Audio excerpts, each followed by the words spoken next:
voice, he came out of him, lumabas. And they were all amazed, so that they questioned among themselves, saying, what is this? What new doctrine is this? Nagulat sila, yung demonyo lumayas, pinalayan sa Lord. Bakit lumayas yung demonyo?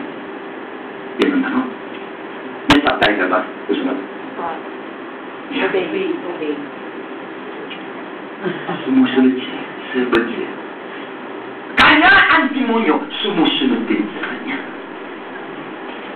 Kaya hindi natin mapasunod ng demonyo, hindi tayo serpent na sumusunod. Kung tayo serpent na sumusunod, pati demonyo susunod din sa atin.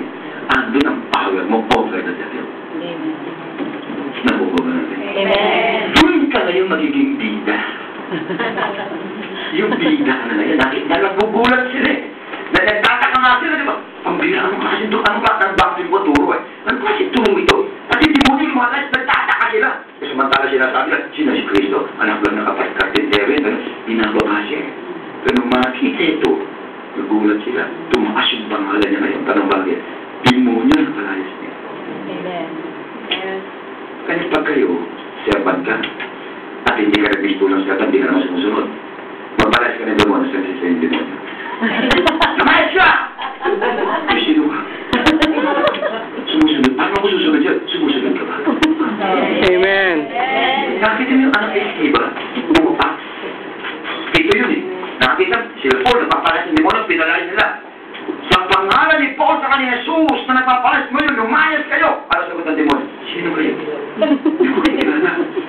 Si Paul kilala ko. Why? Sumusunod eh. Si Jesus kilala ko. Why? Sumusunod eh. Eh kayo, sino kayo? Di ba ka nang delivery, di ba kayo sumusunod sa Diyos? Ano ginawa? Dinamba sila. Kaya kinagapa ng demonyo. Yan ang dahilan. Ayaw sumunod ang demonyo sa inyo. Why? Bilang servant, hindi ka rin susunod. Amen. Kaya kahit anong preach ng pastor, Christians must be powerful. Kaya ang power natin. Pero wala tayong power. Kiligil power, marami tayo. Pero wala tayong power talaga. Ang tanong bakit? Hindi ka sumusunod. Kung gusto mo magkaroon ng power, you must be the servant of all. Mag-servant ka. Next. And then he said to them, follow me, and I will make you fishers of tao ito. Pinasusunod niya. Isipin niyo, ito mga ito may trabaho ito. Dala-dala na yung net nila, yung bangkaan nila, dala-dala nila. Ano sabi ng Lord? Follow me, sumunod kayo sa akin. Ano sabi ng Bible? Next verse. And they immediately left the net and followed him. Sumunod, iniwan yung trabaho nila. Yung mga tao naghahanap buhay, sumunod sa kanya. Why? Servant siya, sumusunod siya. Kaya matindang power niya magpasunod ng tao. Amen. In other words, hindi niyo makakaya magpasunod ng tao kung kayo mismo ay hindi sumusunod. As servant. Sumusunod naman tayo, pero hindi bilang servant. Sinusunod mo kung ano yung gusto mo sundin. Pero ayaw mo sundin, hindi mo sinusunod. Ay, hindi ka servant pag gano'n. Amo ka pa rin pag gano'n. Master pa rin. As Jesus passed from there, he saw a man named Matthew. Alam niyo si Matthew? He was a professional. Accountant po siya. Kaya nga ba siya sa tax yan? And sitting at the tax office. And he said to him, follow me. So he arose and followed him. Di mo professional magpasunod mo? Why? Eh, sumusunod ka rin. Servant ka. Hindi lang yan. Ito pa power mo. Next. Obey. Next. And a great windstorm, Matthew, arose. Ito nature na ito. And waves became the boat, and so that it was already filling. Next. Mapupunan niya yung bangka. But he was in the stern, asleep on a pit. Yan ang tandaan niyo. Pag servant ka, tunay kang servant, kahit may bagyo, natutulog ka lang. Nung lubog na yung bangka mo, natutulog ka lang. Walang takot ang tunay na servant. Amen. Nakita niyo si Paul ang sinabi ni Paul? To die is gain. Ang mamatay ay pakinabang. Ang tanong bakit? Sumusunod siya sa Lord eh. Once na sumusunod kayo sa Lord, fearless kayo. Worry-free kayo. Stress-free kayo. Why? Sumusunod ka sa Lord eh. And they awoke him and said to him, Teacher, do you not care that we are perfect? Ito na yung mga hindi sumusunod. Sila Pedro. Kasi hindi pwede. Sa buong pa sumusunod na sila dito, hindi pa sila matigas pa ulo nila. Pagkat Panginoon, hindi pinulubog na kami. Ano ba? Mamamatay na tayo. Hindi ba na tayo? Mamamatay na tayo. Yan ang arte mga hindi sumusunod. Yan ang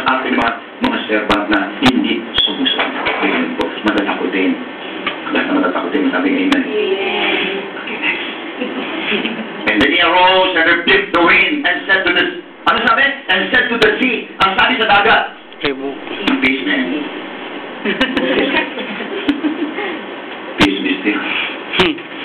And the wind ceased. The wind ceased. Nawala. Tayo. And sea has ceased. Nagkaroon ka na cease. Hindi ka musunod eh. Iba spelling ng cease mo sa kanya. Sa'yo C-Y-S. Sa kanya C-E-A-S-E-D. Huminto yung dagat. Huminto yung alon. Huminto yung hangin. Ano sabihin nun? Sumunod yung hangin. Sumunod yung nature. Why? Gano'n siya ka-powerful. Why? Because he is or he was the servant who obeyed. Sumusunod. Yan pong liin ng Diyos. Ito ginawa niya hindi bilang Diyos, bilang tao. Ginawa niya ito. Ganito, kung gusto niya ng power, gusto niya ng miracle, Aba, you must be the servant of God. Amen. Anong klaseng servant? Next. Pakita din, why are you so fearful? How is it that you have no faith? May mananampalataya. Okay. Next. And they feared exceedingly and said to one another, who can this be that even the wind and the sea obey him? Pati yung dagat, pati yung hangin, sinusunod siya. Mapapasunod nila lahat. Pag kayo po ay masunurin, okay, last two verse. Ito po siya. He was oppressed and he was afflicted. Yes, he opened up his mouth. Hindi pa niya binuhasan niyang bibig. He was led as a lamb to the slaughter. Para siya isang tupang kakatayin. As a sheep before its shearers is silent. So he opened up his mouth. Papatayin na, tahimik pa din. Take note. Papatayin na, tahimik pa din. Ikaw sinigawan lang, sigaw ka na agad eh. Ang tunay na servant, pinapatay na, tahimik pa din. Amen. Servant pa rin.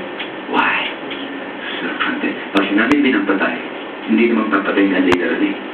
Maaaring pinapatay yung pagkatao mo, pinapatay yung moral mo, pinapatay. Tatanasin mo yan.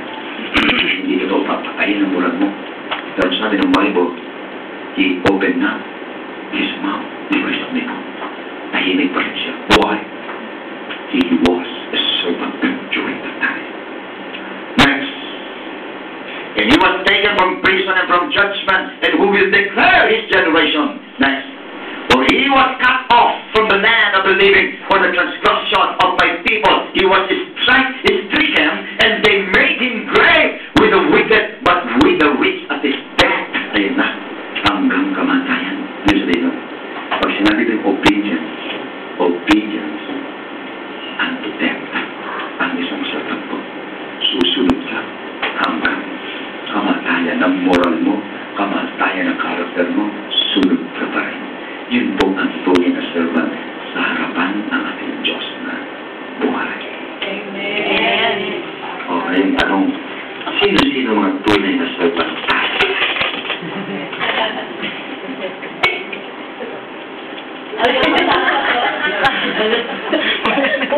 When we rely upon that, when we call by God, Amen. we must be achievements of God. Kaya niyo yan. Isipin niyo lang kay Lord ginagawa. Kaya niyo yan. Amen. Lahat kayo makakaya niyo. Pero alam na ko bakit? Hindi po ang Diyos para tumawag na hindi niyo kaya.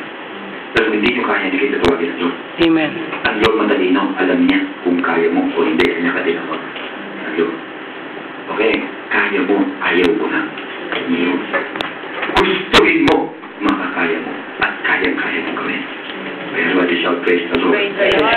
Pero gusto maging servant talaga, ang kamay. Amen. Lahat po tayo. At pag naging servant ka naman, yung power ng Lord nasa. Amen. Okay, gawin ng Diyos.